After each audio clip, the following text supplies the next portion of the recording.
Big बॉसच्या घरात आता आणखी धम्माल मस्ती पाहायला मिळणार आहे, कारण आजच्या भागात विनोदवीर निलेश साबळेंची एंट्री झाली आहे। यामुळे आता निलेश साबळे घरातील सदस्यांबरोबर संवाद तर साधणारच, पण त्याबरोबर धम्माल मस्तीही पाहायला मिळणार आहे।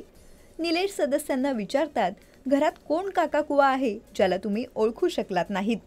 चायनीज कोथिंबीर कोण आहे जिला घराबाहेर काढण्याची तुमची इच्छा आहे? जान्हवी जर तुझ्या हातात बंदूक दिली तर कुणावर निशाणा साधणार? यावर सदस्यांचे फक्त हावभाव पाहायला मिळत आहेत।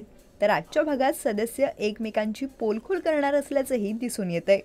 घरात निलेश साबळेंच्या एंट्रीने होणारा धुमाकूळ पाहण्यासाठी तुम्ही उत्सुक आहात का, हे आम्हाला कमेंट करून नक्की सांगा।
मराठी चित्रपटसृष्टीमधील latest update, original web series, shows, गाणी आणि एंटरटेनमेंटसाठी आमच्या चॅनलला सबस्क्राईब करा आणि बेल आयकॉन दाबायला विसरू नका।